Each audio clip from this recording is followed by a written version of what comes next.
Well, hello everybody, and welcome to day 4 of Advent of Code in Kotlin 2024 edition. Ah, what a wonderful day. Any day I get a cool puzzle to solve is a good day. And of course, I'm very glad that all of you have decided to tune back in today. I've been checking some of the statistics, and we can also take a look at those in a little bit. There's more and more people joining us. There's more people creating their repositories. There's more people building things with Kotlin for Advent of Code, trying the language. The leaderboards are steadily filling up. What a delight. So yeah, if you are in chat, if you're watching right now, say hi. Say hello. And as usual, why don't you, in some cryptical terms, let me know how you felt about today's challenge? Did you do it? Did you get up early, or in whatever time zone you might be? Did you try to compete for a leaderboard spot today? Did you decide to just take it in your own pace? I'll be very honest with you. For me, I did a first attempt. First attempt didn't work out, so I immediately abandoned all hope of going onto any kind of leaderboard. But I still solved it. Took a little bit. What we got there? Hi from Brussels. Oh, awesome. Hello. Good to have you here. Yeah. I'm very excited about today. Because today is also one of the days where, I don't want to take away too much, but we're definitely going to see a little bit of compose hot reload. And we're also definitely going to see a little bit of a visualization for the problem, which took a little bit to write, but, there is one. So that's quite exciting. Maya says, I used so many hard-coded numbers and strings. Let's see what that might be the case. Notebooks? You're definitely going to be seeing notebooks throughout the event for sure. One of the upcoming days, we'll have a guest that knows Kotlin notebooks like no other. So make sure you tune in for that. But today we're going to see something almost as interactive and visual as well, but in a different way. So that's going to be quite exciting. I tried to dominate the private leaderboard, but I woke up at 7:30 a.m. The task started at 7 a.m. relative to my time. Okay, yeah. I mean, this is always the toughest part. For me, they unlock at 6 in the morning.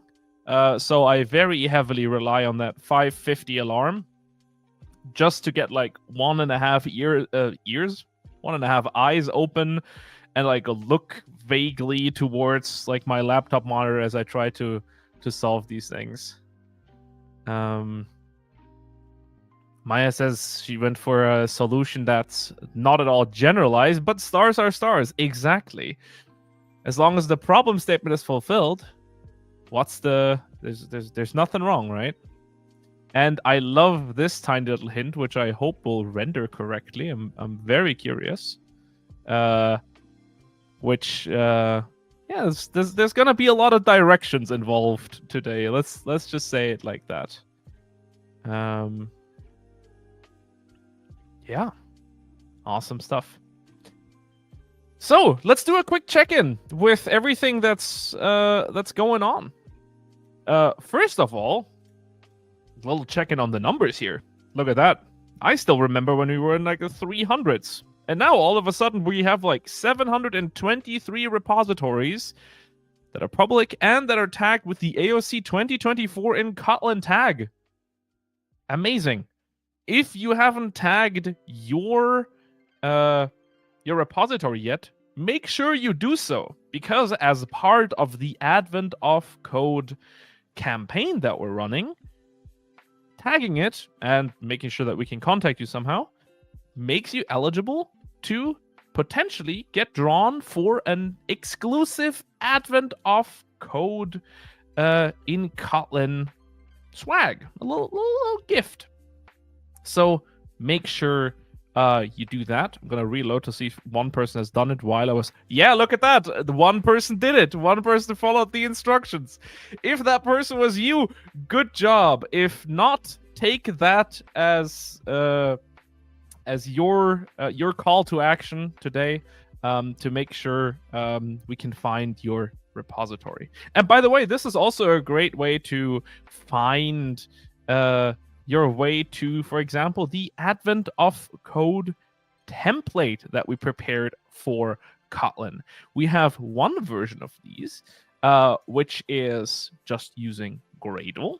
And for those of you who want to try a new build system, of course, there is also the Amper template. This is a little bit of a spoiler, but I mean, as we can see, the entire build file is very, very short. And overall, here you just have the same kind of simple structure that you can use to build yourself your little project if you don't know where to start.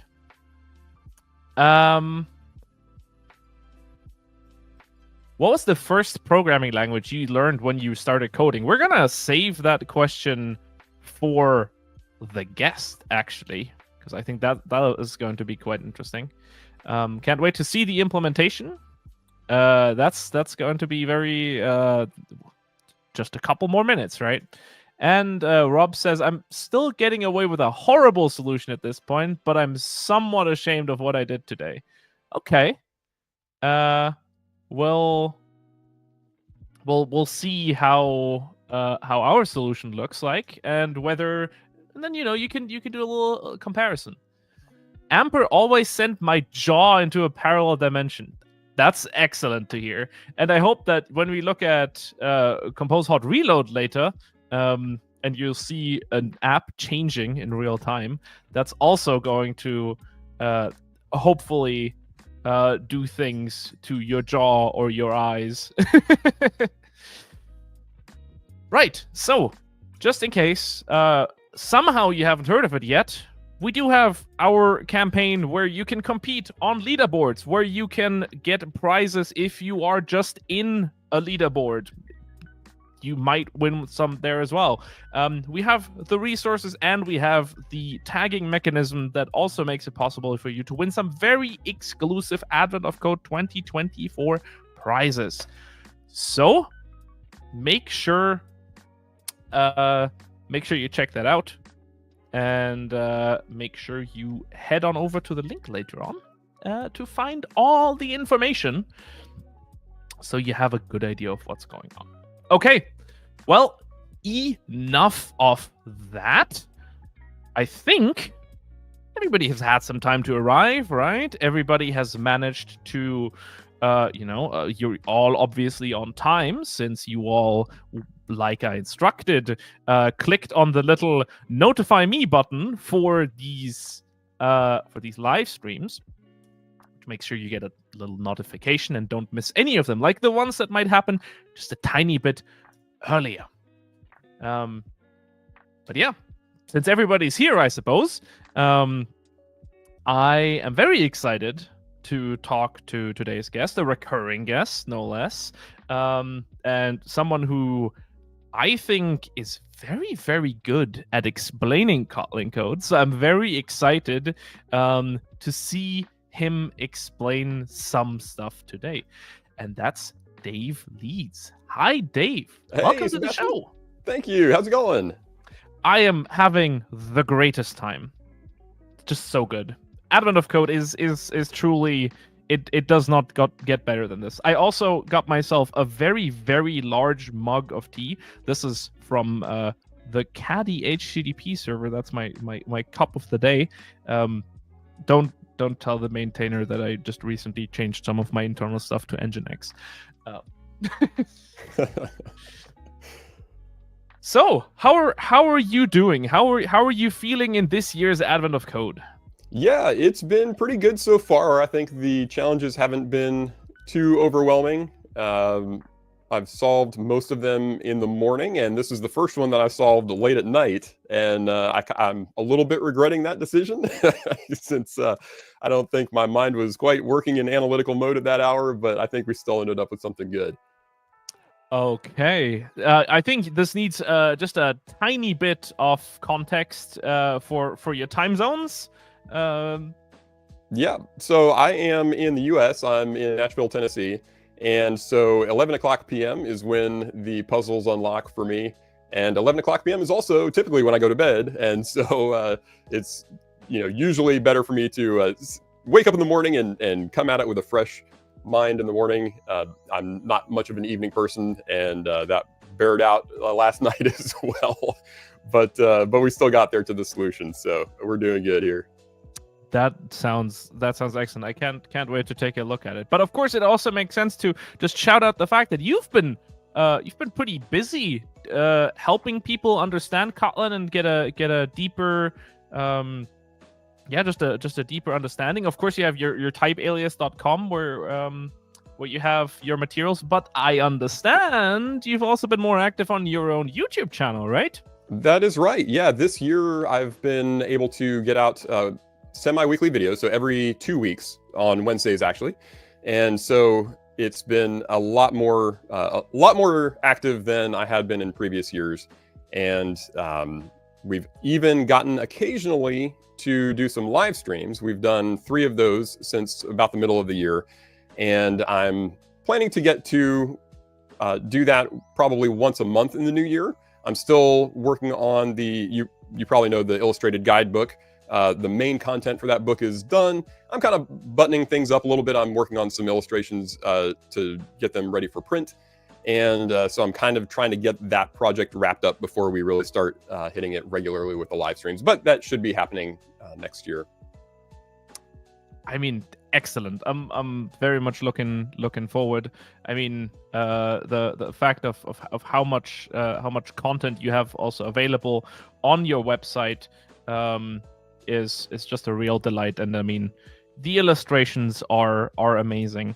Do you actually just want to briefly, for people who may not have tuned in previously, do you want to give a little, just a little context or a little outline of like how Type Alias came to be, where the drawings come from, and whatnot, all those kind of things? Yeah, of course. That sounds great. So I started the website back in 2017. And I started off just kind of posting a little bit of things about Kotlin every few weeks. And I remember I've mentioned this before, but I talked to my wife about it when I was first starting off, and she was saying you should really use some of your illustrations, some of your cartoons in your articles. And I thought, I want to be a little more professional. I don't want it to feel too kiddie or whatever. And it turned out that eventually I was writing some content that was just going to be better explained with some illustrations. So I started including some of them in there, and that ended up being the stuff that readers were connecting with more. So I said, okay, I'll just keep doing more and more of that. So so my wife was right about that one. The cartoons ended up being a good way to go. So I've tried to continue that. And for the past almost 5 years, man, it's unbelievable how fast time flies. But for the past 5 years, I've been focusing mainly on content that was going to be able to take somebody from not really being familiar with Kotlin, maybe even not having much experience with programming in general, and take them through cumulatively to the point where they would be able to be productive with the language from day to day. And so that's what Kotlin An Illustrated Guide, the book is. And that book is like, you can read all the main content online at the website at typealias.com. And there's also a PDF version. And as I mentioned, I'm working on a print version for that soon here as well. Awesome. That's so exciting. I mean, I can't wait to also see the print version. That's going to be another huge achievement. So yeah, awesome. And there has been nothing but praise for you in the chat going that's on. Great. People love the illustrations. Think they're very cute and fun. Book is lovely, and just generally, you've been incredible. That's very kind, everyone. Thank you so much. So that's a delight. So, I mean, what better person to to join me today in doing a little bit of puzzling. First of all, I'm just going to make sure our connection is still standing. Very good. But apart from that, we can jump into today's problem, which is, as we can see, day 4. And as we can also see after a couple of reloads at the very least, want to shout out once again that JetBrains is sponsoring Advent of Code this year. We are very excited to be sponsoring an event like this. That makes it possible for people to engage with Kotlin in creative ways, maybe have their first experience with it, and just learn something new. So with that, of course, the reading hat goes on. Give that a second here.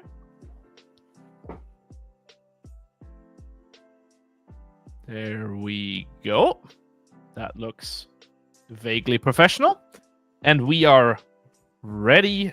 I'm loving the little Santa emojis.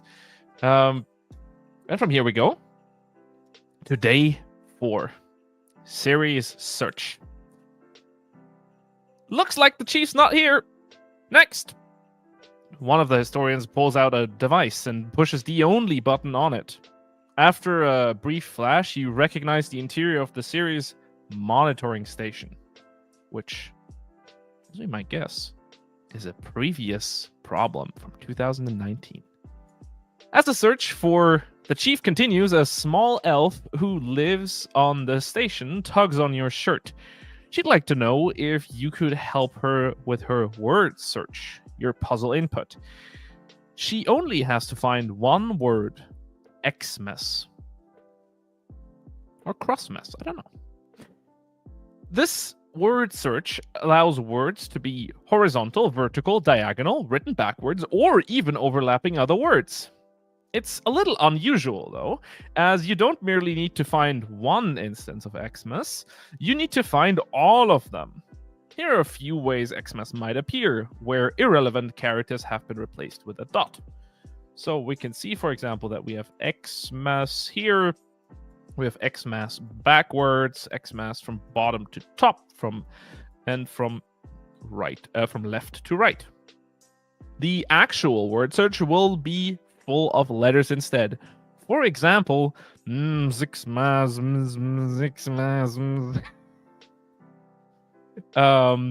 In this word search, Xmas occurs a total of 18 times. Here's the same word search again, where the letters not involved in any Xmas have been replaced with dot. Okay, so we got an Xmas here. We get an Xmas diagonally, an Xmas backwards, and so on. So, take a look at the little elf's word search. How many times does Xmas appear? Dave, what are we thinking? Yeah, after reading that, the first thing that crossed my mind is how you've got different categories of puzzles that you kind of end up seeing recurring in Advent of Code. And the category here was going to be that we've got this grid that needs to be traversed. Sometimes the traversal is, only side to side and up and down. Sometimes it's like this, where we've got all 8 directions. And so, when you're kind of iterating over it and trying to find the things you're looking for, you've got to consider things like the overflow of the bounds of the grid. So, for example, if we're looking for Xmas, running from left to right, and you're all the way, all the way in the top right corner, you're gonna overflow, right? You're gonna overflow because you don't have that many letters for MAS if you're starting at that top right corner. So sometimes we've seen, when it comes to grids, sometimes people will represent them as a collection of collections. So in this case, it might be like an array of character array. You also sometimes see people do some sort of a map with coordinates to the individual items in them. So those were the things that kind of crossed my mind, but I didn't really feel that excited about creating either of those solutions. So I actually came up with something a little bit different. And so I'll be happy to share with you what I got.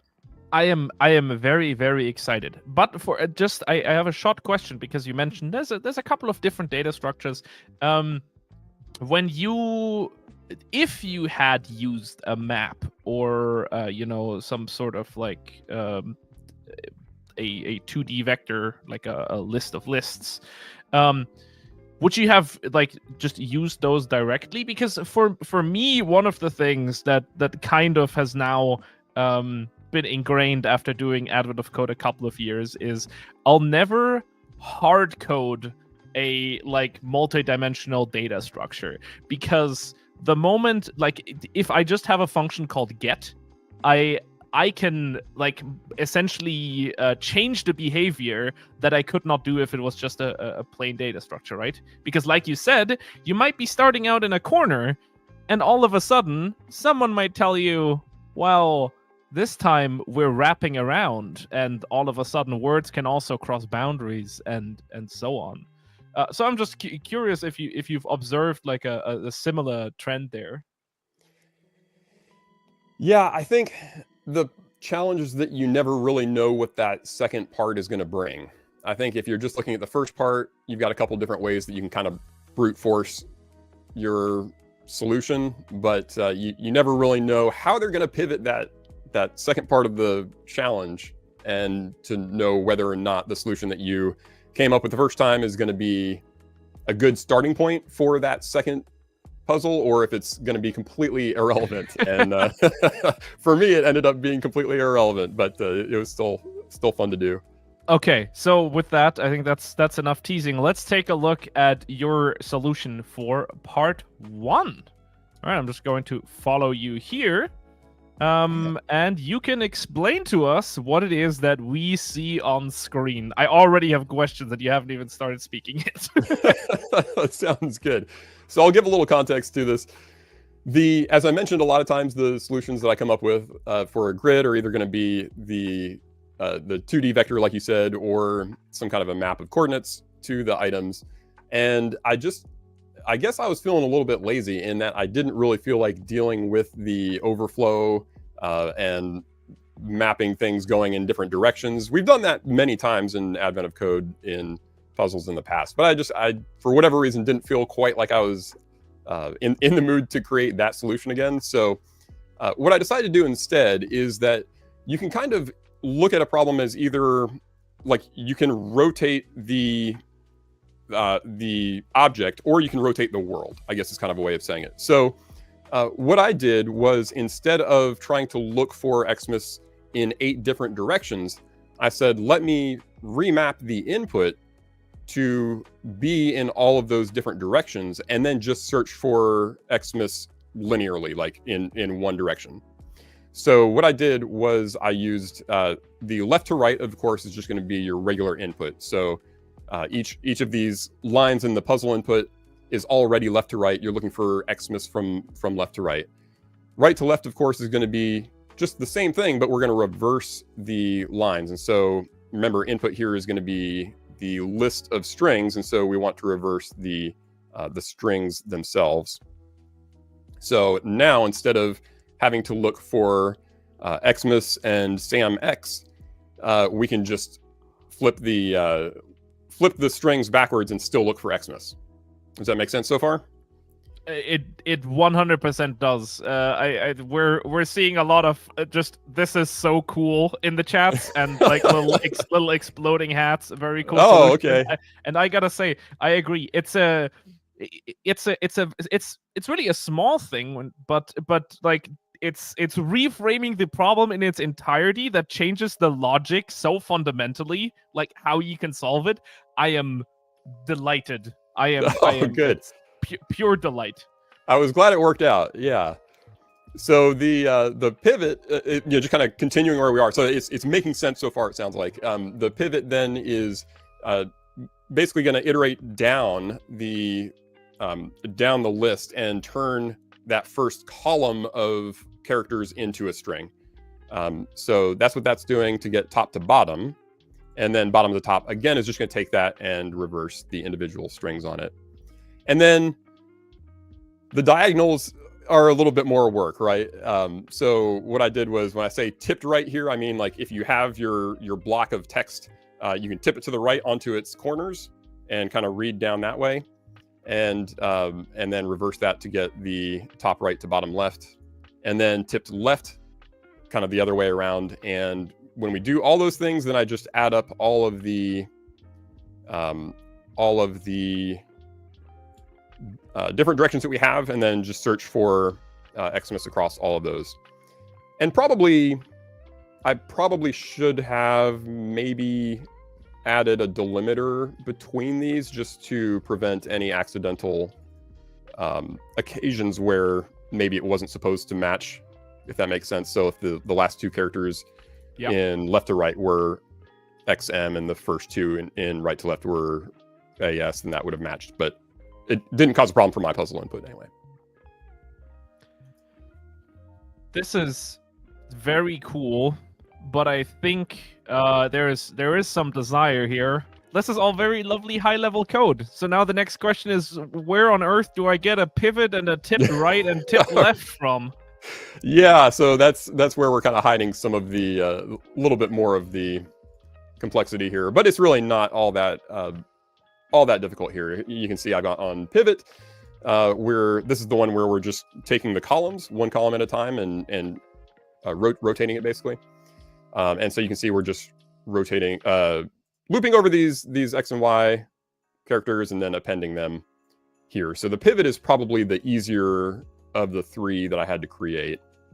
So for pivot here, we can quite literally see, like, we'll just go through all the Y coordinates, which is like the up down, and we will append all of those in the inner loop, giving us like one of the rows in the output, and then from there we continue with the next X coordinate and we go further down again. Also, can I just say, excellent use of the entire like Kotlin standard library here. I mean, there's so much here. You got a list builder function in here that uses this add function to concatenate things, and then inside you have a build string, a string builder function as well that uses append to actually craft the individual lines.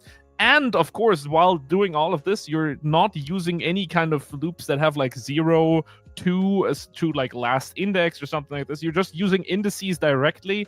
It's just very elegant. I like reading this code. I appreciate that. Yeah, I really love the builders, the collection builders and the string builders.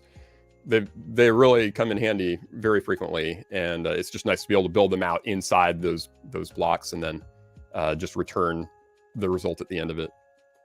Yeah, no, this is really awesome. Do you want to show us one of the slightly more complicated ones as well? Maybe I feel like the tip right, or seems like the natural one. Okay. Yeah, much more, but it's also not hard, right? Like this is pretty basic, but it is managing a little bit more of the bounds here, to make sure that we're kind of moving in a way that we're not going to step out of bounds.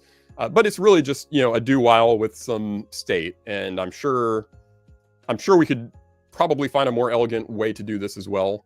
But yeah, sometimes it's just kind of fun to start with the most straightforward approach and, make it work first before we improve it any further. So yeah, maybe I'll come back and see what we can do to improve this as well. But the idea is just that we're going to start at a particular corner. And then as we're working our way down, I think we start with down. Yeah, Y. As we work our way down, we just kind of build out the string diagonally. And then once we get to the corner piece, then we're ready to start moving along the bottom, starting at the bottom of that block with the X's. But it's basically the same idea for both of those. We're just kind of looping first over the Y left and then along the X on the bottom. This is excellent. I love this a lot. Again, I also like that, after everything is said and done, the actual call sites for all of this are just very natural, right? Like you'll at the end of the day, it's just a pivot and a tip right and a tip left. That's all there is to it. Yeah, it really does make that like that call site, like you said, just read pretty clearly. Like I think most people could probably read this and understand, left to right, right to left, top, bottom, and understand kind of what that's building out. At least I hope so. Yeah. No, I think this is such a cool solution. Yeah. People say super clear to read and super easy to understand that solution. Which is again, given the fact that you dropped something as casually as, oh, we could just rotate the world instead of rotate, our input. That's a pretty big achievement. Oh yeah, thank you. I was glad it worked out. Yeah. An interesting aspect here from Yolofant, it's possible to use rotation matrices to calculate 45-degree rotated indices. I'm not sure if we want to do 45-degree. I think we might want to do 90. I'm not quite sure. Well, to get Maybe those diagonals, I guess. Oh. Yeah. Well, I would love to see. Yolofant, if you want to craft something up and send it my way, I'd love to see how that works. That's a really neat idea. That would be incredible. Truly. Wow. Some folks are asking if it's possible to show the diagonal rotation in a drawing, maybe using TL Draw. Can we... Do you have a screen share in theory ready? Would you be comfortable with doing that for a sec? I think I can just also send you an invite. Hold on. Yeah. Share this project. Don't make me copy editor link. Let me take a look here and see if you can use this link. I'm not a TL Draw guy, but I'm the first person to try out something new. See what we can do with that. I haven't used it yet, but yeah, just send the invite and I'll see what we can do. Did you receive that on the Slack? Yes. Great.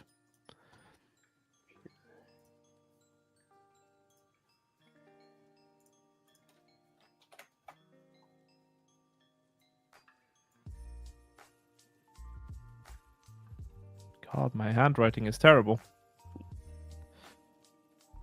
There we go. Okay, great. Wonderful. Yeah. Okay. So... hold on. Wait a second. The way you just drew that, I can't tell if it was just laggy or if you just whipped out your graphics tablet. Oh yeah, it's the tablet. Yeah. Okay. I was like, there's such a confidence in these strokes. Yeah. If I were doing this with a mouse or a trackpad or something, it wouldn't go as well. But yeah, with the Okay. Well, excellent. So take it away on the artwork here.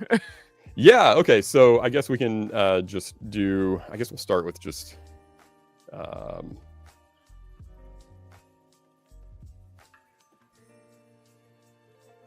I'm just kind of writing in letters here.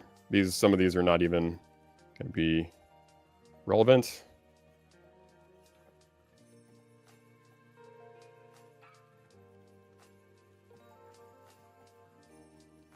Okay, I guess I'll actually just do one more here.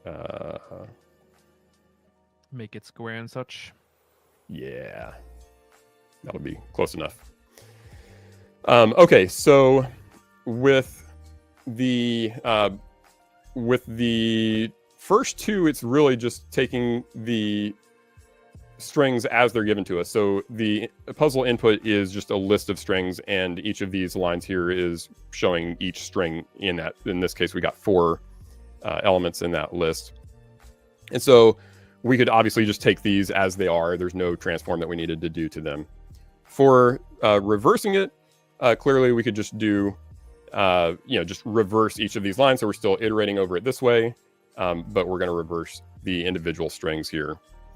When it comes to pivot, we're reading it down this way, and then we're kind of flipping it up here so that it would read XM, XA, like that. So we're just reading it downward and assembling the string in that direction.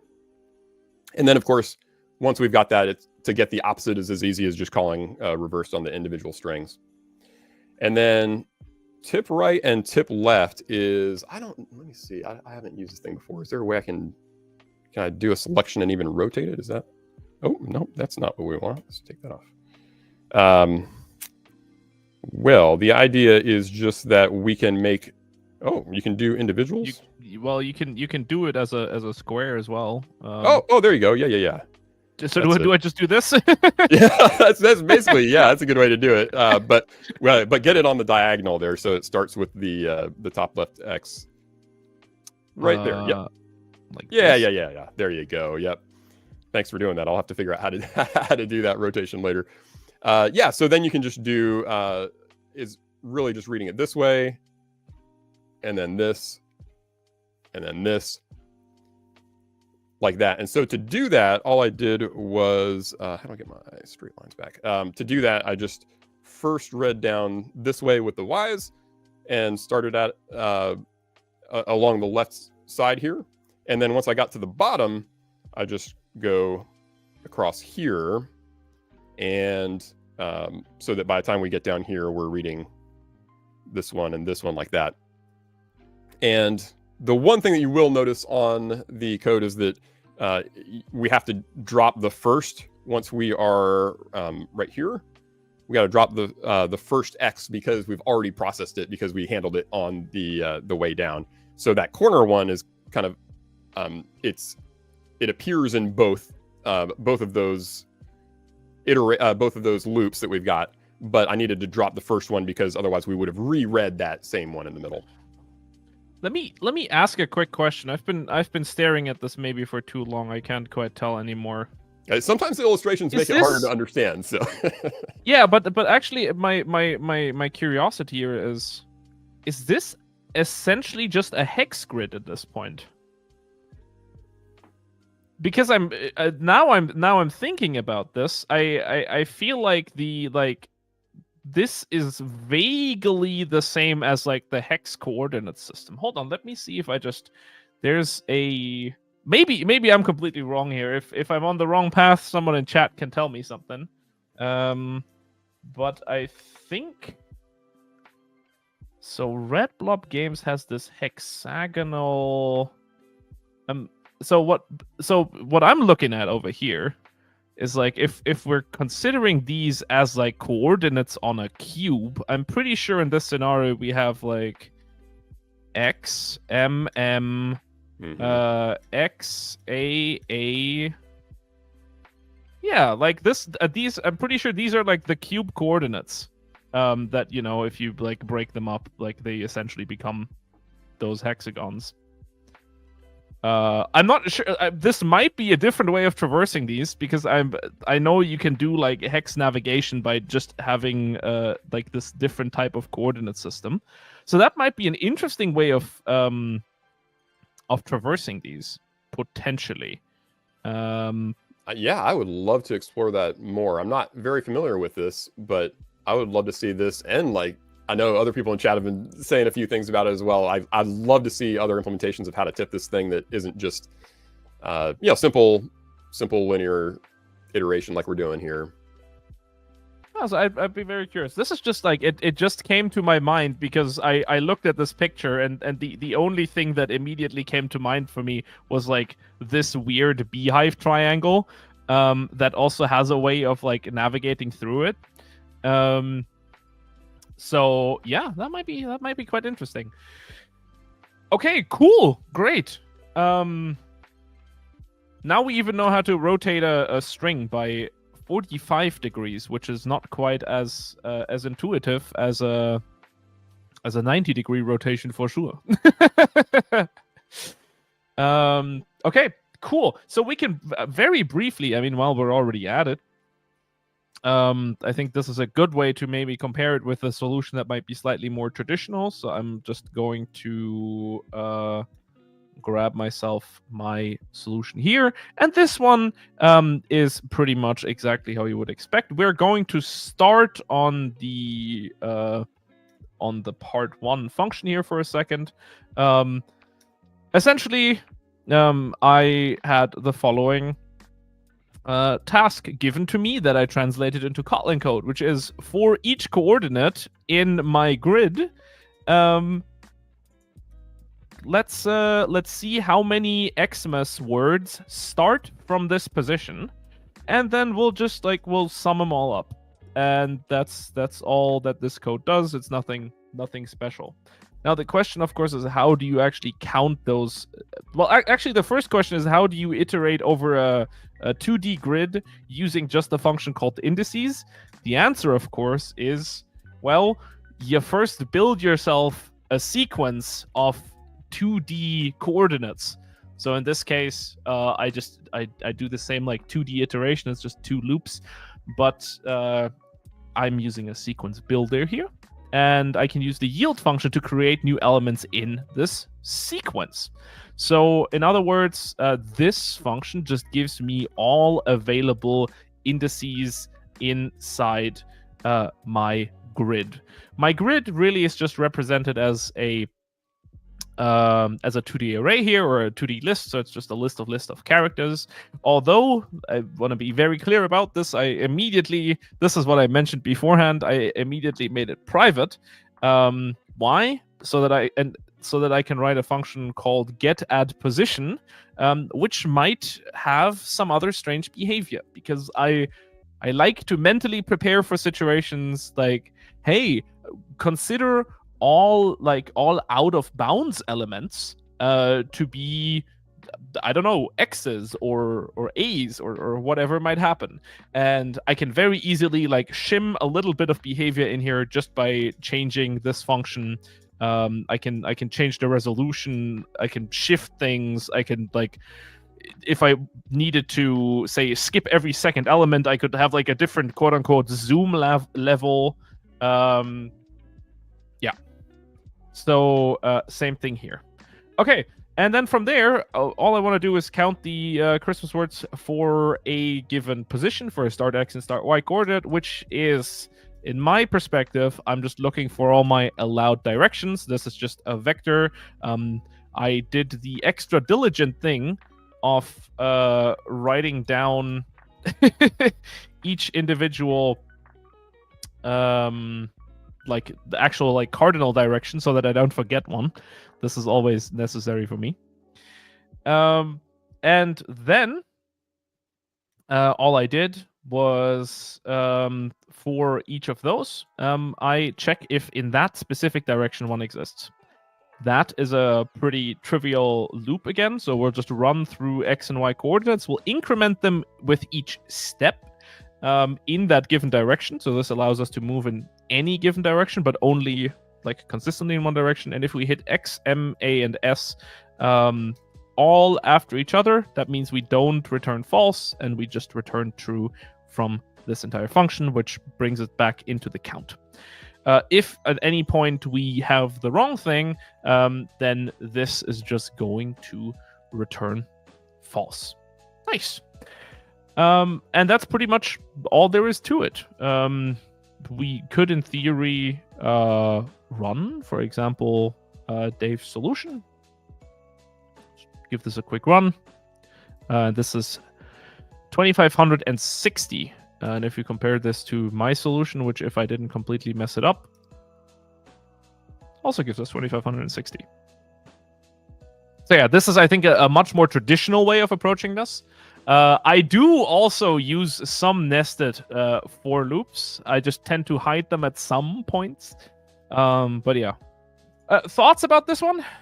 Yeah, so first off, I've got to give you some bonus points for using the sequence generator, because I think that thing's just so cool, and I think it plays well here, doing the indices over the entire grid. That was really nice. I like that.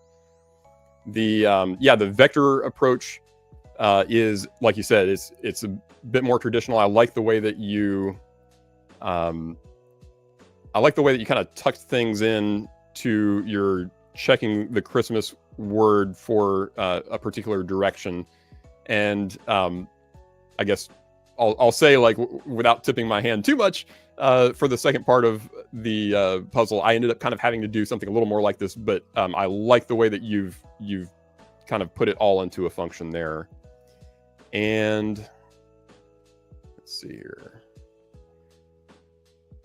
Yeah, I think it's really easy to follow. So I'm pretty happy with what you got here. Lovely. That's amazing. That That's I mean, if it's Dave approved, I feel a little bit better. And I will say the idea of like checking your positions and kind of the modeling that you're using here to give you a lot of flexibility is good thinking as well. Some of the stuff, I don't know about you, Seb, but like some of the stuff I feel like I've built so many grids over Advent of Code that I've got some in the archives of 2022 and 2023 that I'm sure I could probably pull out and tweak a little bit, but I think I always end up just rewriting them anyway.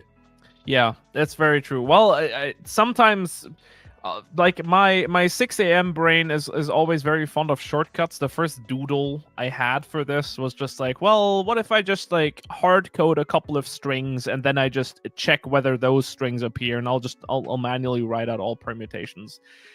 And I did that for a little bit. Like I probably wrote that for like 5 or 7 minutes, and I was like multi-dimensional, like overlaying two things. That code doesn't look super nice either.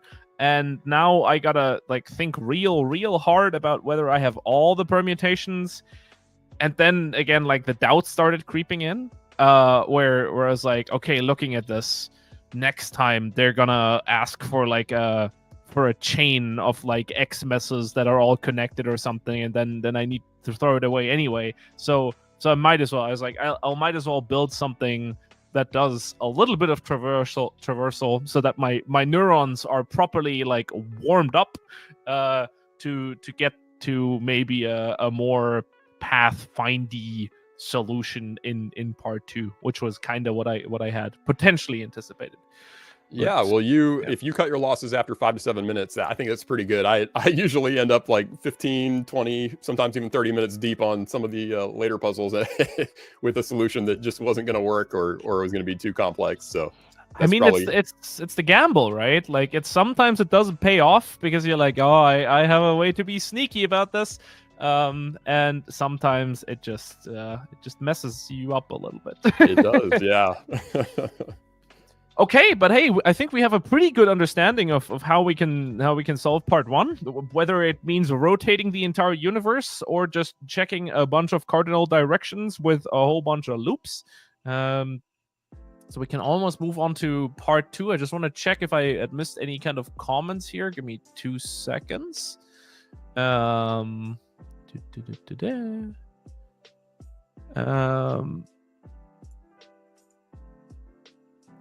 Oh, the diagram that we draw looked like something from chemistry, but not quite. So that's something new. I'm very curious. There are some questions about the performance implications of your solution. I'm not sure if you've given it a try. Yeah, I've not benchmarked it at all. You can, as you've said on other Advent of Code days, you can kind of bring in whatever constraints and quality characteristics that you care about for Advent of Code. And some people are really about the most terse code. Some people are about the best performant code. And for me, it's like on Advent of Code, if it actually completes, then I feel like it's it's adequate performance for me. So I haven't measured it. There have been some solutions in the past where I've tried brute forcing something and it just, my computer was just burning CPU for a good 10 minutes and wasn't spitting out an answer. So I haven't actually checked it. You're dealing mainly with arrays. I guess we got character arrays and array lists. So I would expect that it wasn't even noticeable, I guess I'll say, with running the code. But for a much larger data set, what would that look like? I don't know. Maybe I'll have to run that against some benchmarks. So the good part is actually, I mean, this is not very official, but if you go to my GitHub account, there's an AOC, there's a 2024 version of this as well, which I probably named slightly differently because naming is hard. Hold on. There is an Advent of Code 2024 behind the scenes, which is a public repository. I am not going to be grooming this well, or it's not going to have a very nice looking commit log. You can see that these are my like they're great commits, okay? But Dave's solution is also in this. In fact, all of our guest solutions are. So if you want to benchmark it and you want to come back tomorrow and let us know how they benchmarked, you can. If you have a benchmark, you can open an issue, if you'd like to. Yeah, that'd be great. I'd love to hear with that info, which I think would be quite cool. Great. Okay. Let me just quickly sort out my windows here for just a second. And then I should be able to, hold on, there we go. We should be able to return with the reading hat to part 2.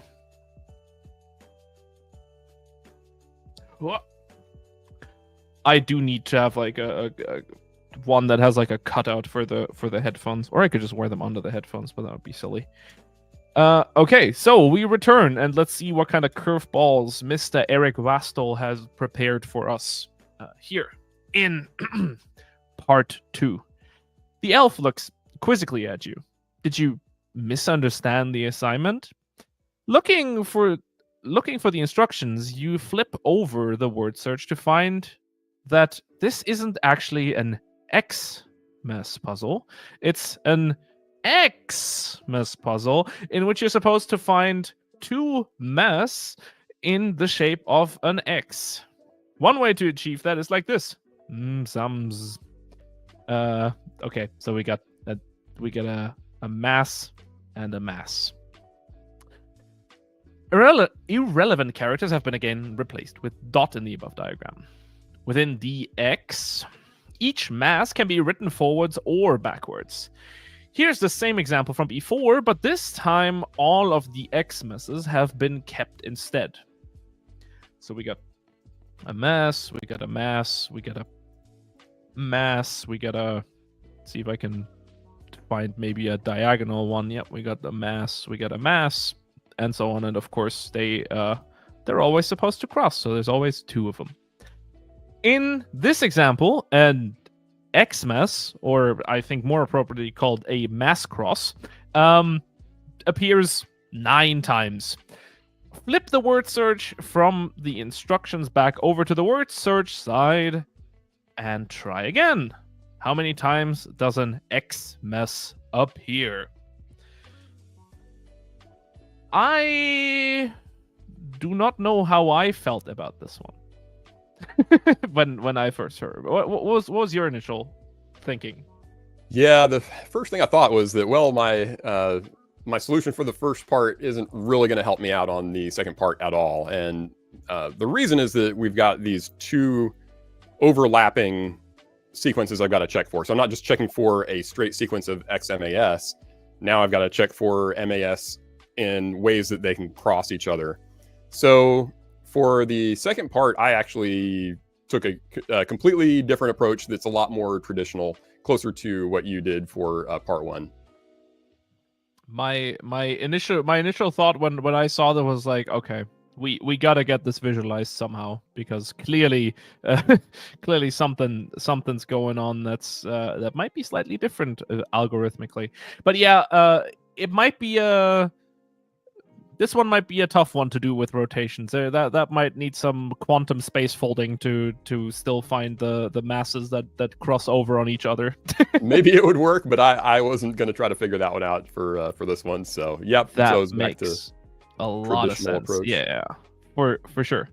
So yeah, we do have a visualization, by the way, built in Compose multi-platform by yours truly. So do stay tuned. That's a little treat for in just a little bit. But for now, Dave, you can take it away again. Yeah. So you can see here, as you're looking at this, you're probably going to feel like, didn't I just see this in Seb's code for part 1? Because a lot of this is going to be very similar. You can see here I've introduced the direction, very similar to you got your vector 2. I just kind of implemented that myself here in an enum. And also for what you were doing with the grid and where you could kind of find something that was inbounds or out of bounds, I'm doing the same thing here. I'm just pulling the character that's there, or returning a dot if it's out of bounds.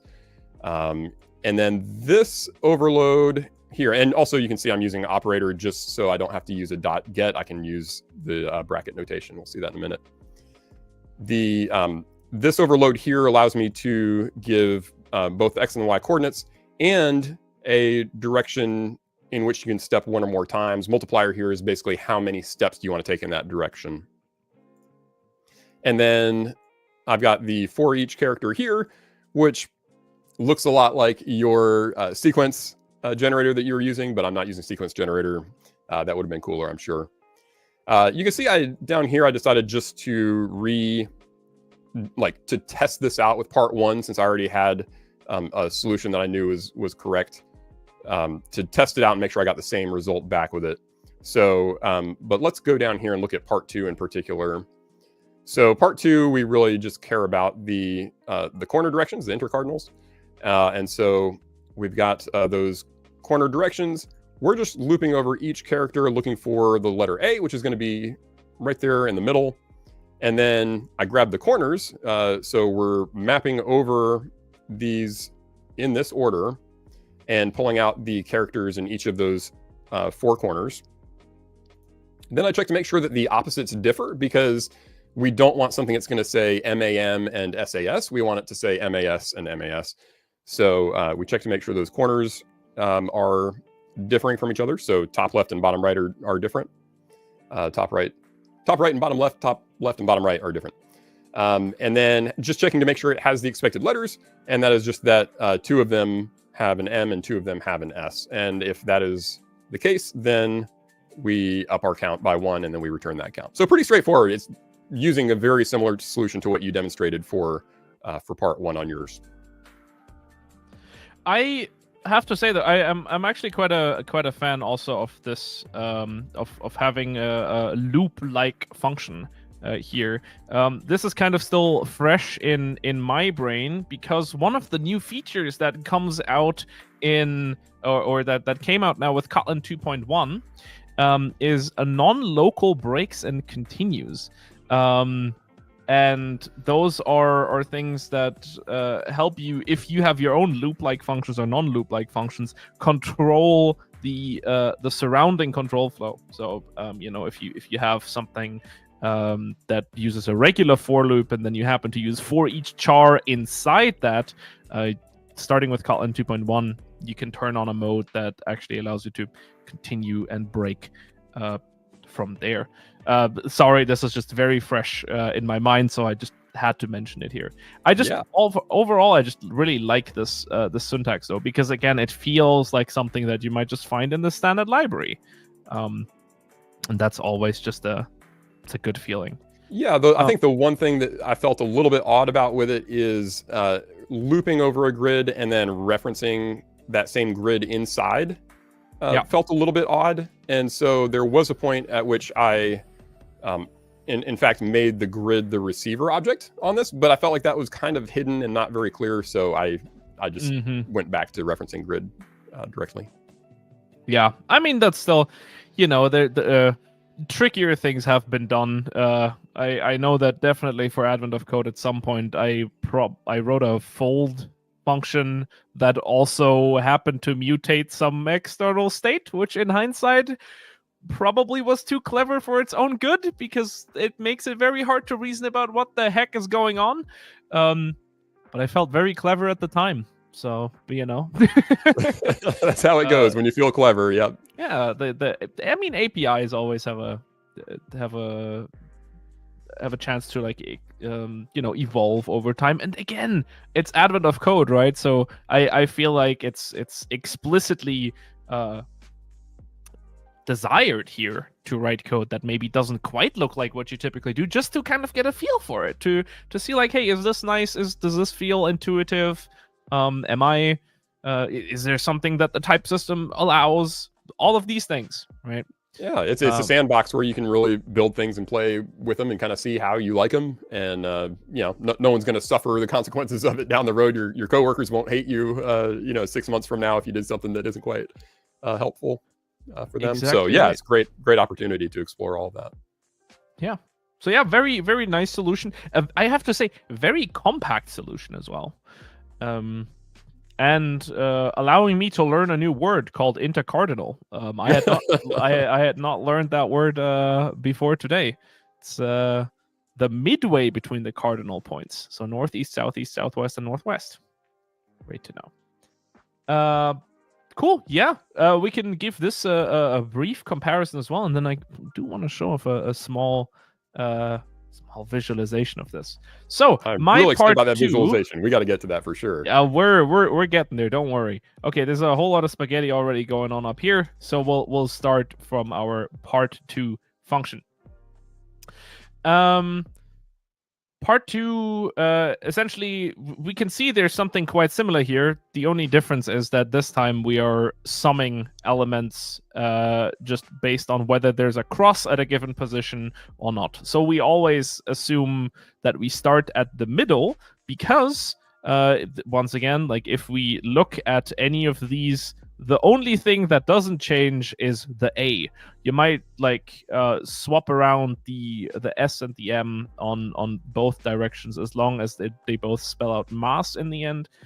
Yeah, so I just decided we'll go through all of them. Of course, naturally, there can't be one at the very top row. In theory, we could kind of skip the first line of indices and so on. But here we can take a look at how this is then implemented. I do have an early return, which is just if you happen to call into this and you are not you're not an A in the center, then of course this is not a valid mass cross at this specific location. And then since I did not know the specific word of intercardinal, I just called those falling and rising diagonals. So I split this out a little bit. We can either have a falling diagonal that spells mass or that spells SAM. These are just a little bit of coordinate math. Nothing special about this.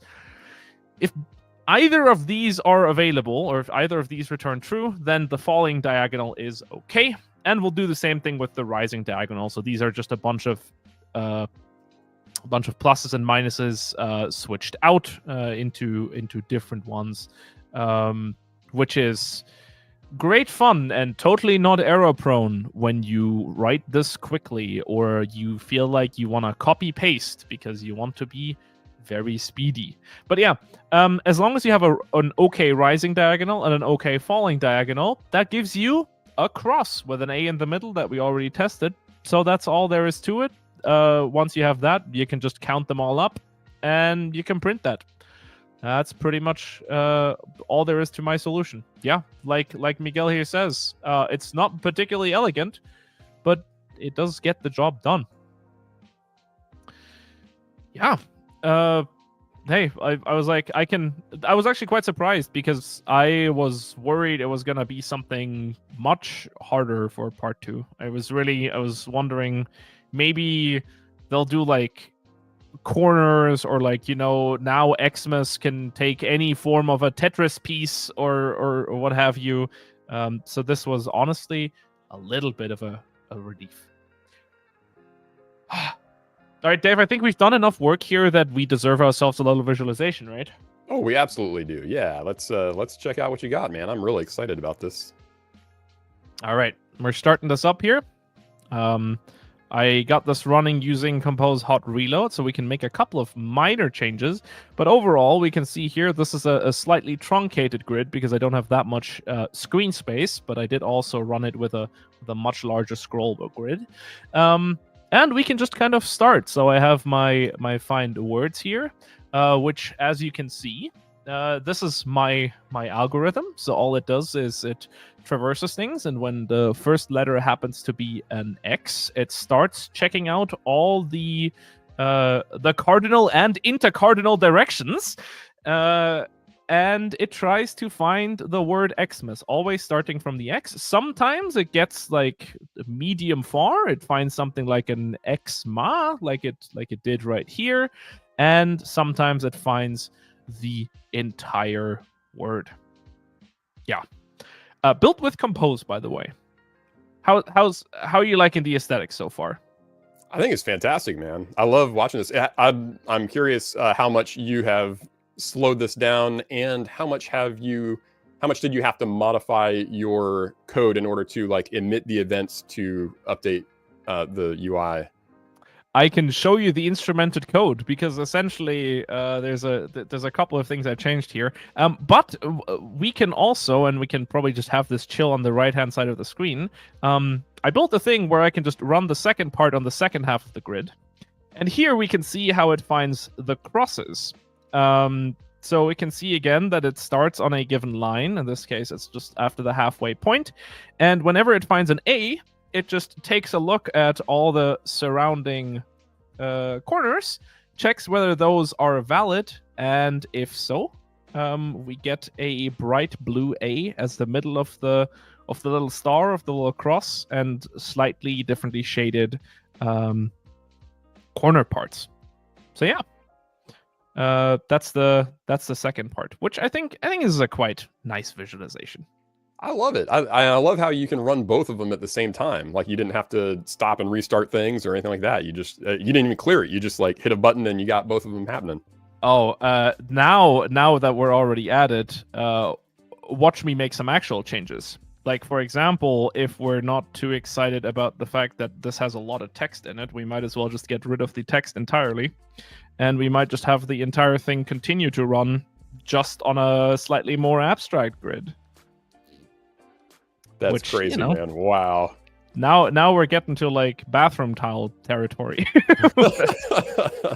Yeah, it's fantastic that, and I know somebody mentioned this the other day too, but like the fact that it keeps the state, that it's not, it's not like reloading the screen or whatever. It's actually like it's maintaining all that state that you had.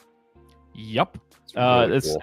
It's really delightful, and of course, if I'm not that great at writing compose code without looking things up all the time, but most likely, let me think here. We can probably make some change to, these are just the regular colors. Thinking, I mean, probably I can just, if I do a 1.5 F on the text, yeah, we can see that the scale goes quite wild, so we can change the way that the text is of course displayed. And of course, now I'm actually here, I might as well go to my find words part, because this is all center aligned, my little like console that I have down here. And what I should probably actually do is have these like right aligned, which I think is end alignment. And since that one is part of the outer function, it actually does invalidate the scope. I could just start it again, though. That's not a problem. Now I just accidentally started two of them working on the same part, so that's going to be extra chaotic. But yeah, change the colors. We could do that as well. Oh yeah. It reminds me of the old defrag tool on a Windows computer. This is actually the exact same thought I had as well. So I briefly want to actually show what that code looks like. Of course, I think, let me just check this. So I've received some instructions here, but I think if this is part of a different composable function, so if I actually, I think I can just extract a composable function here. So if I grab myself the column in which all of this sits, I probably also need the coroutine scope, but we'll see. We'll grab this column, and we will extract a method, and we'll call this method control panel. And I assume this maybe needs this probably needs a receiver type, because this is in a box. Hold on, so I'll just make this a box scope function. And I think that should be the last time that we should lose state here, because now if I make a change in this from bottom end to top end, yeah. So now I can, since it's in its own separate function, I can make changes to my little control panel here. I can probably maybe even give it like its own background, which is just happens to be white. So that's its own little square. I know, add some padding while we're at it. And yeah, this all works now without losing the state again, which is exactly what we wanted.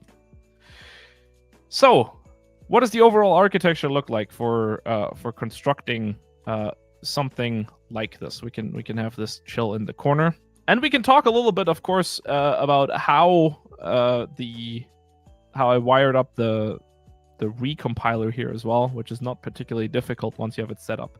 But I think the instrumentation is a very interesting part. So overall, this is just a bunch of UI code that renders out grid cells. I did a tiny bit of like, for example, some animations, and I also have a way of whenever the grid cell is touched. So whenever something this is essentially just so that I have a way to cause an effect to happen, which is how I do this red highlight and the like little blink so that you can see whatever is accessed. But this is all mainly just UI code.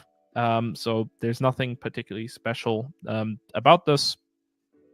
The slightly more interesting part maybe that comes in here is that I have I have two maps.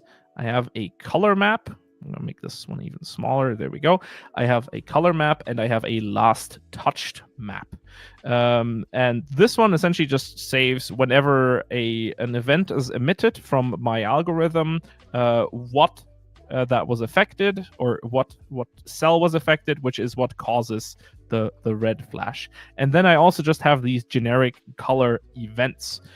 This color event thing is a pretty simple class. It just tells you at what location what color to set. And then I did one additional slight extra complication, which is I gave it a priority. Because as you can tell, we have multiple passes of color that are kind of like running over each other, right? We have these gray squares, which is just kind of something was accessed. And we have the light blues, which are, well, they're kind of part of like maybe a string somewhere, but not entirely. And then we have the like dark blue for the entire like Xmas words, and the same for of course down here. So I also have this priority, and essentially what I do from here is in my launched effect, all I do is I have a flow where events are emitted into. So those for now they'll just come from the algorithm. We'll see a little bit more about how that works. And all we do is we update the last touched map to make sure that when a color event comes in, the actual red flash happens. And then we'll pull out the current thing that we've stored so far in our color map. So if this thing has ever been colored before. If we happen to be of higher priority, which means a lower numeric value, then we'll just overwrite the color map. Otherwise, we will just keep it. And if nothing has been written there before, then we will just write it for the first time. So where does this whole color flow emission come from? Well, this is literally just the solution that we already walked through. This entire solution, but now it's instrumented. And the cool part about a couple of the decisions that I made was that it was possible to instrument this. So, for example, since I have get add pause and I don't access anything directly, I can first of all here I added an extra boolean for no delay to make sure things are visually happening. But essentially, whenever you're accessing an element that does actually exist, I can emit a color event with a gray color for that specific element. So that's how all the gray parts come in. For counting the words, when we actually go in for a specific direction, now the same thing happens, right? When we're checking, we actually emit color events for each individual position before we continue. When we found an entire word, I kind of just reconstruct the full word and make sure I recolor all of them, again with a tiny little bit of a delay so that it kind of looks like, it's kind of snaking out. And the same thing for the cross. For the cross, this was very annoying, as you can tell, because what used to be a bunch of just a couple of nice, cute little Boolean expressions are now immediately if-else statements, where I've kind of just jammed in some color events for things that are almost star colors. So those are all the candidates. And then once that's been decided, my code formatting leaves a lot to be desired. Once that has actually all been desired, again, a lot of spaghetti, but it's just the same code. If it's entirely okay, then I'll just recolor everything in the final colors, which is the center color and then the arm colors separately. Yeah. So I mean that's pretty much all there is to it. I just found a couple of points that I thought were important for the visualization, and I just jammed in a color flow dot emit. One of the only things I had to do was make everything suspend. But yeah, from there you end up in compose code again, and you can develop something gorgeous to your heart's content. That's amazing, man. It's really impressive how much how little it took to modify your existing code to be able to interact with the UI. That was really cool.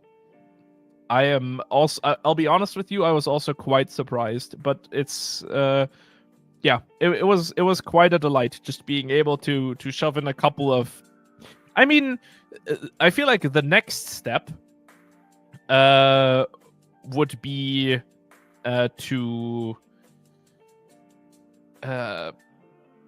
just parse some output logs instead of going through the event system entirely, because I think most likely everybody's output can have some print statements inside, and you can probably just parse those back out and treat them as events. But that's just something that's now been poking around inside my mind. So that might be interesting. Yeah, I feel like that actually wouldn't be too complicated to do with what you've already got here. So I think you could pull it off pretty quick. Yeah. But yeah, and apart from that, of course, what was really nice was with trying to figure out most of these things was just being able to make changes really quickly, and doing all of that while having things interactive. Again, the removing backgrounds or adding backgrounds, tweaking some of the element sizes specifically themselves.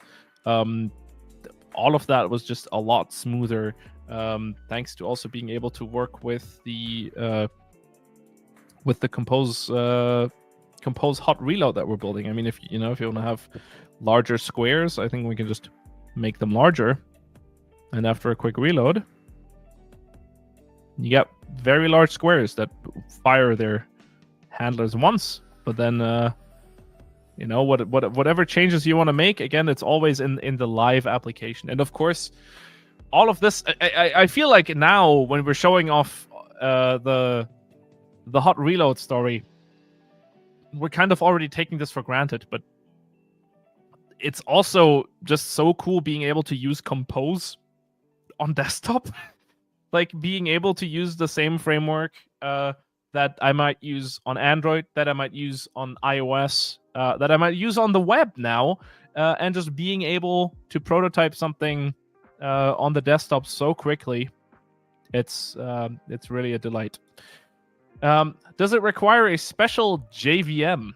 That's actually an excellent question, and the answer to that is yes, but it's a pretty popular one. There's a JBR, that's the JetBrains runtime, that actually runs all of our IDEs when you ever use them.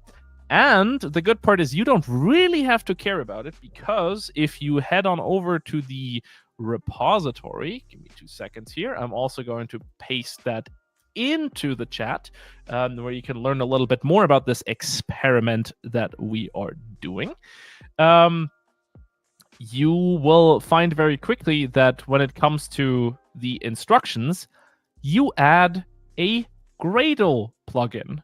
you just add a Gradle plugin called Compose Hot Reload. And that actually also makes sure that whatever toolchain you have specified, as you can see down here, the JBR can also be downloaded automatically by Gradle via Fuji.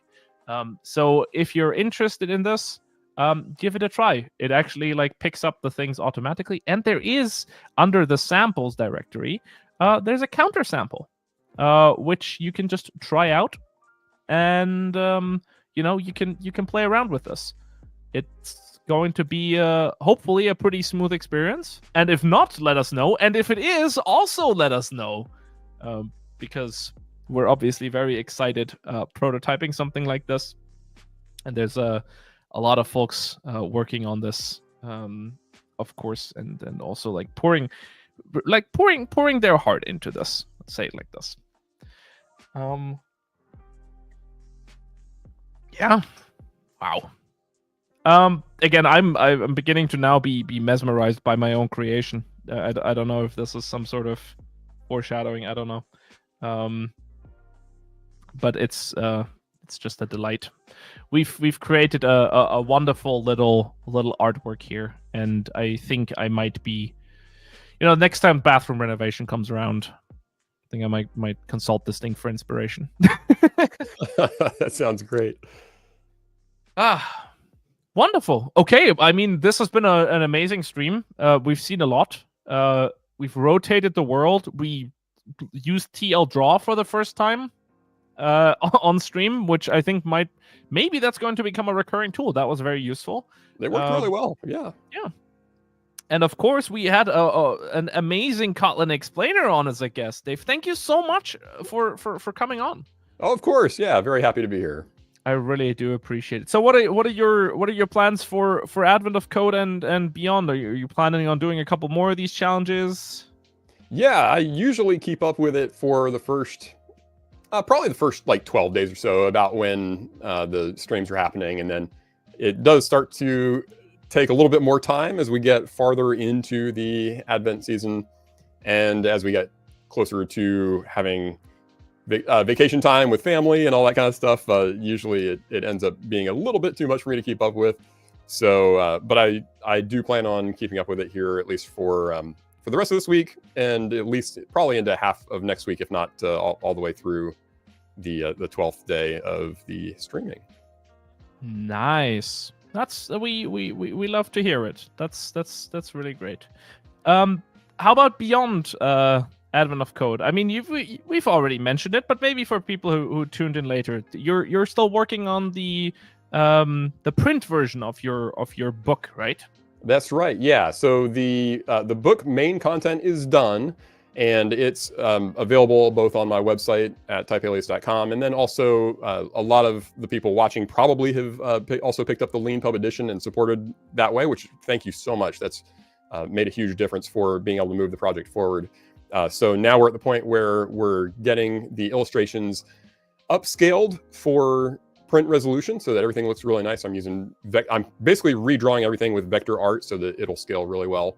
Yeah, then it's just gonna be a matter of making sure that it prints out like we want, make sure colors come through like we want, and all that kind of thing. So hopefully I'll be able to get some samples of the book early January, and I don't know, maybe we'll hopefully make it available to folks at maybe toward the end of January if things go well.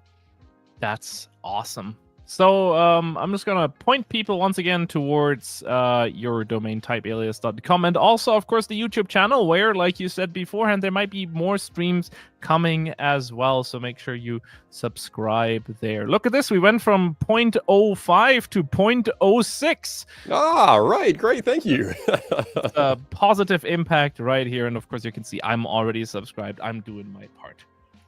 Thank you so much. Yeah, it's been great to see just over this past year as we've leaned a little bit more into the video side of things, how well that's been received, and I'm very thankful for everybody's wonderful support and encouragement on all of that. Yeah, and of course, we hope that all of you are going to have an amazing time in Advent of Code as well. So if you haven't noticed yet, we have an entire campaign going on. Make sure you join the leaderboards. Make sure you tag your repo with the AOC 2024 in Kotlin topic, the one where 730 of them are already there, because you have the chance to win prizes, whether that means you want to compete for a top spot, or whether you just want to be in the leaderboards. You still have a chance to win prizes. If you just want to solve a couple of things, throw them up on GitHub, make sure you tag them. That's also a way. Yeah, so thank you so much, everybody who decided to tune in. We're going to try something new today, because today is a slightly special day.